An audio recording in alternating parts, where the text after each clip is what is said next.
நேற்று தக் life trailer release. So ஜென்ரலாக ட்ரெய்லர் ரிவ்யூ பண்ண மாட்டேன், பட் இந்த ட்ரெய்லர் ரிவ்யூ பண்ணியே ஆகணும் அப்படின்னு தோணுச்சு. ஏன்னா it's like wow, it's like Maniratnam swag பயங்கரமாக இருந்துச்சு. அந்த ஒவ்வொரு ஷாட்டும் ஒவ்வொரு ஃப்ரேமும் அந்த லைட்டிங் எல்லாமே லைக் இட்ஸ் லைக் அடிச்சுக்க வேற யாழே கிடையாது. இட்ஸ் மணிரத்னம். ஸோ அதில் எந்த டவுட்டும் இல்லை. So after long 35 years Kamal Haasan, Mani Ratnam, இளையராஜாவுக்கு பதிலாக ஏஆர் ரஹ்மான். ஸோ இந்த ஒரு டெட்லி காம்போவை June 5th நம்ம எல்லோரும் பார்க்க போகிறோம். ஸோ இதில் மாற்ற கருத்தே இல்லை, டிஸ்கஷன் இல்லை. படம் பார்த்துட்டு படம் நல்லா இருக்குது நல்லா இல்லை, ரேட்டிங் என்ன, ரிவ்யூன்னு அதெல்லாம் ஒன்றுமே கிடையாது. ஸோ June 5th கண்ணை மூடிக்கிட்டு நேராக தியேட்டருக்கு போகிறோம், படத்தை பார்க்குறோம். இட்ஸ் மணிரத்னம். ஸோ இதில் கேள்வியே கிடையாது. ஏன்னா அந்த தியேட்டர் வாட்ச்னா 100% தியேட்டர் வாட்ச். அந்த ஃப்ரேம் ஆகட்டும், அந்த லைட்டிங் செட்டப், அப்புறம் அந்த பிஜிஎம் எஃபெக்ட் அதெல்லாம் அடிச்சிக்கவே முடியாது. ஸோ அது ட்ரெய்லர் பார்க்கும்போது புரிஞ்சிருக்கும் எந்த அளவுக்கு அந்த ஒரு என்ன சொல்லலாம், அந்த ஆரா எப்படி அப்படிங்கிறது ட்ரெய்லர் பார்க்கும்போது புரிஞ்சிருக்கும். ஸோ அதுக்கப்புறம் இதில் ஒரு ஸ்பெஷல் விஷயம் என்ன இருக்குது அப்படின்னா, சிம்பு ஒரு பெர்ஃபார்மன்ஸ் லைக் சிம்பு ஸ்வாக் வேறு லெவலில் இருந்துச்சு. ஸோ இன்னைக்கு சோஷியல் மீடியா எல்லாமே வைரலாக இருக்கிற இந்த ஒரு பர்டிகுலர் ஷாட் சீரியஸாகவே சூப்பராக பண்ணியிருந்தார். ரொம்ப நாளைக்கு அப்புறம் சிம்பு வந்து ஒரு ரொம்ப கிளாஸாக பார்த்த மாதிரி இருந்துச்சு. It's super. சரி, ஏன் இந்த வீடியோ நான் போடுறேன் அப்படின்னா அதுக்கு ஒரு முக்கியமான ரீசன் ஒன்று இருக்குது. ஸோ இந்த ட்ரெய்லர் பார்க்கும்போது அது நான் சொன்ன மாதிரி லைக் இந்த ட்ரெய்லர் நிறைய தடவை நான் பார்த்தேன். ஸோ தமிழில், ஹிந்தியில், தெலுங்கில் எல்லாத்துலேயும் பார்த்தேன். ஏதாவது வித்தியாசமாக காட்டியிருக்காங்களா, காட்ட மாட்டாங்க, பட் சில ஏதாவது வித்தியாசமாக இருக்கா அப்படிங்கிறத எல்லா ட்ரெய்லரும் நான் பார்த்தேன். ஒரு பர்டிகுலர் ஷாட் என்னை இந்த வீடியோ போடணும் அப்படின்னு என்னை வந்து மோட்டிவேட் பண்ணிச்சு. அந்த பர்டிகுலர் ஷாட் என்ன அப்படிங்கிறத நான் உங்களுக்கு சொல்கிறேன். நம்ம சின்ன வயசில் இது எந்த அளவுக்கு எவ்வளோ பேருக்கு இது வந்து ரிலேட் பண்ண முடியும்னு தெரில. ஸோ சின்ன வயசில் நம்ம போஸ்டர் பார்த்து நம்ம கதை சொல்லுவோம், நான் ஜெனரலாக சொல்லுவேன். அதுக்கப்புறம் ஃபோன்லாம் வந்ததுக்கப்புறம் நம்ம ட்ரெய்லர் பார்த்து கதை சொல்ல ஆரம்பித்தோம். ஸோ அந்த மாதிரி இந்த ட்ரெய்லர் பார்க்கும்போது எனக்கு ஒரு கதை ஒன்று தோணுச்சு. நான் சொல்கிறது கரெக்டாக இருந்துச்சு, அடுத்த ஒரு தடவை சூப்பர்ரா அப்படி சொல்லலாம். பட் 99.9% நான் சொல்கிறது ஒரு பக்கா பிளண்டராக தான் இருக்கும். Because it's Mani Ratnam.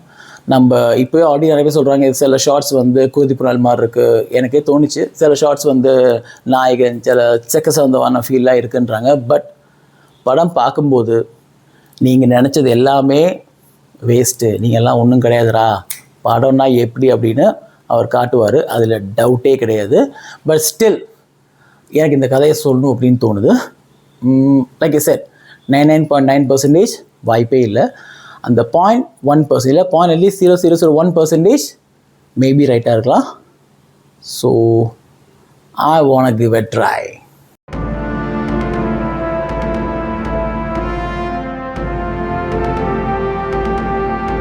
கமல்ஹாசனும் அந்த பையனும் ரெண்டு பேருமே இன்ஜூர்டாக இருக்காங்க. மண்ணை வந்து கீழே போட்டிருக்காங்க. அது வந்து ஒரு யாராச்சும் ஒரு பரே கிரவுண்டில் கிடச்சா மண் போடுவோம்ல, ஸோ அந்த மாதிரி ஒரு 100% சொல்ல முடியாது. பட் ஸ்டில் அந்த மாதிரி ஃபீல் தான் கொடுக்குது. மேபி அந்த பையனோட அம்மா இல்லைன்னா அப்பா யாராச்சும் இறந்துருக்கலாம். அதுக்கு வந்து கமலா கூட இருக்கலாம். மேபி அவங்க தப்பானவங்களாக இருக்கலாம், இந்த பையனை குடும்பப்படுத்திருக்கலாம், வாட் எவர் அப்படி ஏதாவது கான்டெஸ்ட் இருக்கலாம். ஸோ இது ஒரு ரீசனாக இருக்க வாய்ப்புகள் இருக்குது. அதுக்கப்புறம் இந்த ஷாட்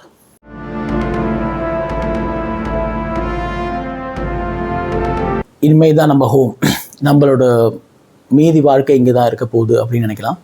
அப்படி இல்லை இந்த இடத்த நம்ம தான் ஆள போகிறோம் அப்படின்னு நினைக்கலாம். ஸோ பெருசானதுக்கப்புறம் ஸோ கண்டிப்பாக இதுதான் சிம்புவாக இருக்கணும். ஸோ கமலோட வளர்த்து பையன் அப்படிங்கிற மாதிரி. ஸோ சிம்புவோட இன்ட்ரோவில் ஃபர்ஸ்ட் அந்த கார் ஷாட், அதுக்கப்புறம் இந்த கார் டிக்கி திறக்கிற ஷாட், இது ரெண்டு தனியாக வச்சுங்க.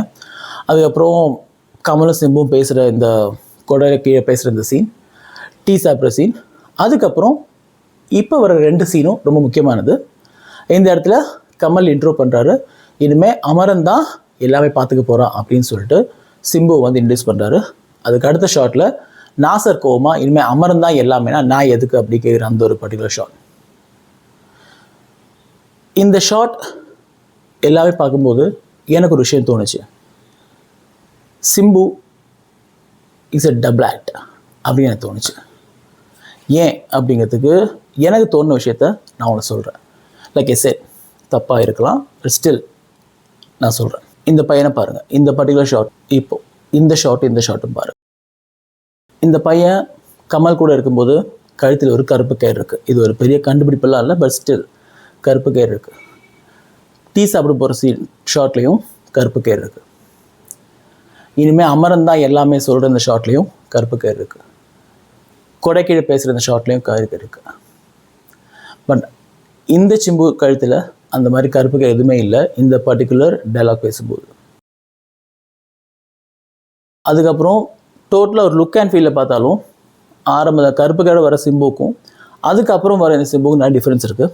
மேபி இந்த சிலம்பரசன் அப்படிங்கிறது வந்துட்டு ரொம்ப சாதாரணமான ஒரு பையனாக ஒரு அடியாளில் ஒரு ஆளாக வளர்ந்து வருது.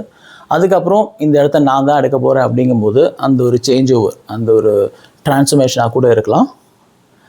பட் இந்த ஷார்ட் பார்க்கும்போது எனக்கு வேறு மாதிரி தோணுச்சு. ஃபார் எக்ஸாம்பிள், கமல் இன்ட்ரடியூஸ் பண்ணுற இனிமேல் அமரன் தான் எல்லாமே சொன்னதுக்கப்புறம் நாசர் சொல்கிற சீன், இப்போ அமரன் தான் எல்லாமேனா நான் எதுக்கு அப்படிங்கிற டைலாகை நாசர் சிலம்பரசன் சொல்கிறாரு அப்படின்னு தான் இந்த சீன் பார்க்கும்போது தோணுச்சு. இந்த ஃப்ரேம் பாருங்களேன், இது சிம்பு தான் அப்படின்னு எனக்கு ஒரு 90% தோணுது. பட் தெரில.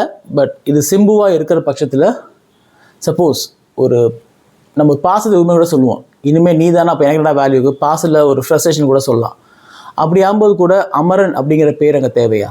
இப்போ ஒரே ஆள் தான் வச்சுங்களேன், அமரன் அப்படிங்கிற பேர் சொல்லணும் அவசியமா? டேட்டா சொல்லிருக்கலாமே, நீ இருக்கும்போது அதாவது நீ தான் எல்லாமே நான் எனக்குடா அப்படின்னு கேட்டுக்கலாம்ல. பட் அமரன் அப்படிங்கிற பேர் யூஸ் பண்ணுறாங்க. ஸோ இந்த பர்டிகுலர் ஷார்ட் பார்க்கும்போது தோணுச்சு மேபி இது டபுள் ஆக்டாக இருக்குமோ அப்படின்னு தோணுச்சு. பார்க்கலாம். ஸோ June 5th கண்டிப்பாக இதுக்கு ஒரு ஆன்சர் கிடச்சிடும். டபுள் ஆக்டா சிங்கிள் ஆக்டா என்ன அப்படிங்கிறது கண்டிப்பாக ஆன்சர் கிடச்சிடும். ஸோ June 5th படம் பார்த்ததுக்கப்புறம் நம்ம டீட்டெயிலாக அதை ரிவ்யூ பண்ணலாம். உங்களுக்கு இந்த ட்ரெயிலர் பார்த்துட்டு உங்களுக்கு என்ன தோணுச்சு, உங்களுக்கு வந்து எந்த ஷார்ட் ரொம்ப பிடிச்சது, இல்லைனா என்ன ஃபீல் பண்ணீங்க அப்படிங்கிறத கமெண்ட்ஸில் மென்ஷன் பண்ணுங்கள். ஸோ இந்த மாதிரி நிறைய டிஸ்கஷனுக்கு, டிபேட்டுக்கு, இந்த மாதிரியான ரிவ்யூஸ்க்கு மெட்டல்ஸ் பாஸ் சேனலை பாருங்கள். Love you all.